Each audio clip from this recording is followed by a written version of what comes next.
വന്ദേമാതരം വിവാദത്തിൽ വിദ്യാഭ്യാസ മന്ത്രി എൻ ഷംസുദ്ദീനെ തള്ളി ലോക്ഭവൻ. സ്വാതന്ത്ര്യദിനാഘോഷത്തിൽ വന്ദേമാതരം മുഴുവൻ ആലപിക്കണമെന്ന നിർദ്ദേശം ചീഫ് സെക്രട്ടറിക്ക് നൽകിയിട്ടില്ല. അങ്ങനെ ഒരു കത്ത് നൽകേണ്ട സാഹചര്യമില്ലെന്നും ലോക്ഭവൻ വിശദീകരിച്ചു. ലോക്ഭവൻ നിർദ്ദേശപ്രകാരമാണ് കത്തെന്ന് മന്ത്രി എൻ ഷംസുദ്ദീൻ പറഞ്ഞിരുന്നു. വിജൻ വായാന്തോടുണ്ട് വിവരങ്ങൾ നൽകാനായി. വിജൻ, ഇന്നലെയാണ് മന്ത്രി ഇങ്ങനെയൊരു വിശദീകരണം നൽകുന്നത്.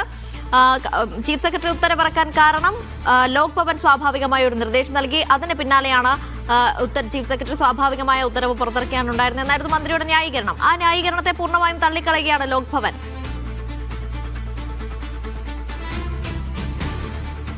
അനിഷ, തീർച്ചയായും അതായത് ലോക്ഭവൻ ആ ന്യായീകരണങ്ങൾ പൂർണ്ണമായും തള്ളുക. വന്ദേമാതരം ആലപിക്കുന്നത് അത് നിർബന്ധമാക്കാൻ, അത് പൂർണ്ണ രൂപത്തിൽ തന്നെ ആലപിക്കണം എന്നുള്ള നിർദ്ദേശമായിരുന്നു കഴിഞ്ഞ ദിവസം ചീഫ് സെക്രട്ടറി ബാക്കി തദ്ദേശ സെക്രട്ടറിമാർക്കൊക്കെ നൽകിയിരുന്നത്. അത് വലിയ വിവാദമായി. പൂർണ്ണമായും ഈ വന്ദേമാതരം ആലപിക്കേണ്ടതില്ല എന്നുള്ളതായിരുന്നു സംസ്ഥാനത്തിന്റെ കാലങ്ങളായിട്ടുള്ള നിലപാട്. അത് LDF സർക്കാരിന്റെ കാലത്തും പിന്നീട് UDF സർക്കാർ സത്യപ്രതിജ്ഞാ ചടങ്ങിൽ അങ്ങനെ ആലപിച്ചെങ്കിലും പിന്നീട് തിരുത്തുകയും നിയമസഭയിൽ ഉൾപ്പെടെ അതിന്റെ ആദ്യത്തെ ഭാഗങ്ങൾ മാത്രം ആലപിക്കുന്ന നിലയിലേക്ക് കാര്യങ്ങൾ എത്തുകയും ഒക്കെ ചെയ്തിരുന്നു.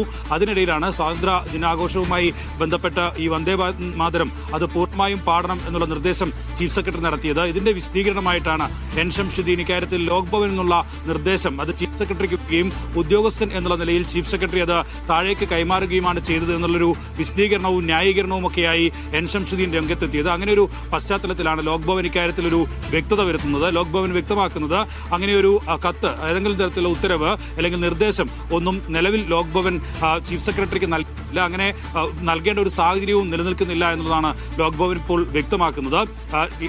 വന്ദേമാതരം അത് പൂർണ്ണ രൂപത്തിലോ അല്ലാതെയോ പാടണമെന്ന് നിർദ്ദേശം അത് ലോക്ഭവൻ നൽകിയിട്ടില്ല.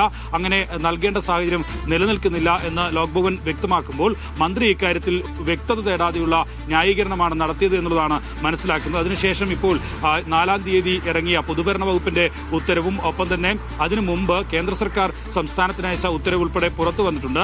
കേന്ദ്ര സർക്കാർ അയച്ച ഉത്തരവ് പ്രകാരമാണ് നിലവിൽ ഇത്തരത്തിൽ ഉള്ള നിർദ്ദേശം അത് ചീഫ് സെക്രട്ടറി താഴേക്ക് കൈമാറിയത് എന്നുള്ള വിശദീകരണം ഇപ്പോൾ വരികയും ചെയ്തിട്ടുണ്ട്. എന്തായാലും മന്ത്രി ഇക്കാര്യത്തിൽ പറഞ്ഞത് ലോക്ഭവന്റെ ഉത്തരവ് പ്രകാരം നിർദ്ദേശപ്രകാരമായിരുന്നു അത്തരമൊരു നീക്കം ചീഫ് സെക്രട്ടറിയുടെ ഭാഗത്തുനിന്ന് ഉണ്ടായത് എന്നുള്ളതാണ്. പക്ഷേ അത് പൂർണ്ണമായും ലോക്ഭവൻ ഇപ്പോൾ തള്ളുകയാണ്.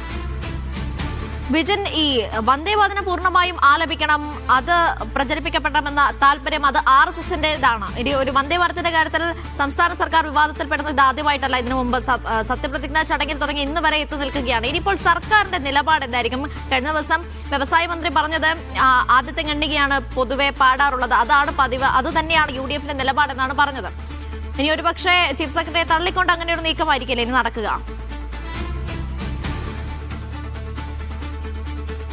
അനീഷ, എന്തായാലും കേരളം സാധാരണ സ്വീകരിച്ചു പോകുന്ന നിലപാട് എന്ന് പറയുന്നത് വന്ദേ മാതരം അത് ഈ ആദ്യത്തെ ലൈൻ മാത്രം പാടിയാൽ മതി. അതിനപ്പുറത്തേക്ക് പോകുമ്പോഴാണ് ഒരു ഹിന്ദുത്വ അജണ്ടയുമായി ബന്ധപ്പെട്ട് കേരളത്തിന്റെ ഒരു നാനാത്വത്തിൽ ഏകത്വത്തിന് ചോദ്യം ചെയ്യപ്പെടുന്ന നിലയിൽ ഹിന്ദുത്വ അജണ്ടയുമായി ബന്ധപ്പെട്ടുള്ള വരികളിലേക്ക് പോകുന്നത്. അതുകൊണ്ട് തന്നെ വന്ദേ മാതരം എന്നുള്ളത് ആദ്യത്തെ ലൈൻ മാത്രം പാടുക എന്നുള്ളതാണ്. കേന്ദ്രം അതിനെ ഒരു ദേശീയ ഗാനത്തിന്റെ പട്ടികയിലേക്ക് കൊണ്ടുവരികയും ജനഗണമനയ്ക്ക് അതേ രീതിയിൽ തന്നെയുള്ള പ്രാധാന്യം നൽകുകയും ഒക്കെ ചെയ്യുകയാണ് ഇപ്പോൾ ചെയ്യുന്നത്. പക്ഷേ ആ ഘട്ടത്തിൽ ഉള്ള എതിർപ്പ് ഉയരാനുള്ള പ്രധാന കാരണവും ഇത് തന്നെയാണ്. അതായത് ആദ്യത്തെ സ്റ്റാൻസയ്ക്ക് ശേഷമുള്ള വരികൾ അത് രാജ്യത്തിന്റെ ഒരു പൊതു താല്പര്യത്തെ, രാജ്യത്തിന്റെ ഒരു നിലപാടുകളെ ഹനിക്കുന്നതാണ് എന്നുള്ള നിലപാടാണ്. അത് തന്നെയാണ് കേരളം തുടർന്നു പോയത്. കഴിഞ്ഞ സർക്കാരിന്റെ കാലത്ത് കടുത്ത വിമർശനം, ഇത് സ്ഥിരമായി ആലപിക്കണം എന്നൊക്കെ പറഞ്ഞുള്ള ഉത്തരവ് രാജ്ഭവൻ ഇറക്കിയിരുന്നു. രാജ്ഭവന്റെ പരിപാടികളിൽ പൂർണ്ണ രീതിയിൽ തന്നെ ഗവർണർ പങ്കെടുക്കുന്ന എല്ലാ പരിപാടികളിലും വന്ദേമാതരം ആലപിക്കണം എന്നുള്ളതായിരുന്നു പറഞ്ഞിരുന്നത്.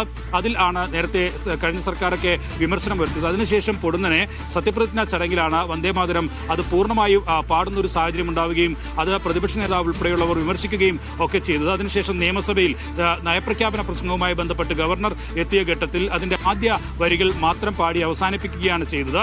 അന്നു മുതൽ ഈ വിവാദം തുടർന്നുകൊണ്ടിരിക്കുന്നുണ്ട്.